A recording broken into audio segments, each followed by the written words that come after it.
To Brendan O'Neill, who's editor of Spiked Online, who wrote a column in The Spectator entitled "Stormzy is the new Bono." What did you, in a sentence, Brendan, what did you mean by that article that I've just read the headline?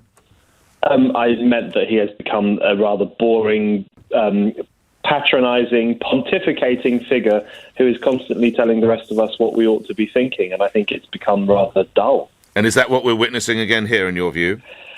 I think it is. I think, Stormzy is now fully part of the cultural elite. As you were saying earlier, he is incredibly successful, incredibly popular, more power to him.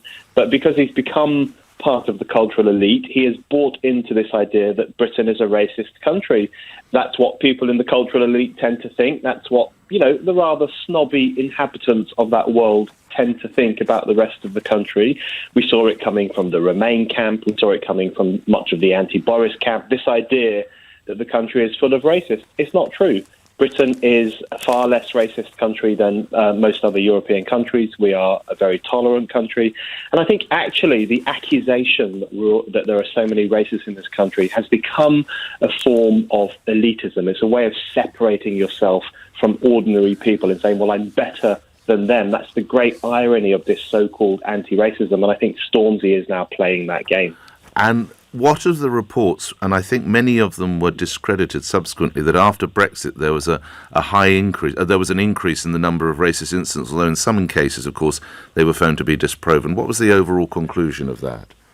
I think the hate crime idea, the idea that there was this surge in hate crimes after the vote for Brexit is a complete fantasy.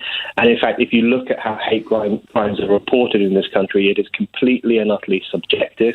Anything that the victim or a witness says is a hate crime is instantly recorded as a hate crime without any search for sufficient real evidence. And so it's a very subjective thing. It's very easy to prove, if that's what you want to do, that there is hate crime surging across the country. My view is that it was just driven by this kind of disgust for the electorate, these horrible people who dare to vote for to leave the European Union.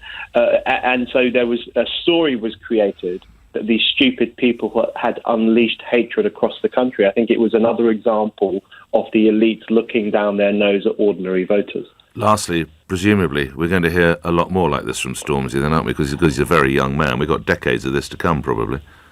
I think we probably have. Stormzy is an incredibly talented man. I think he's doing wonders, in fact, for grime music in this country and across the world.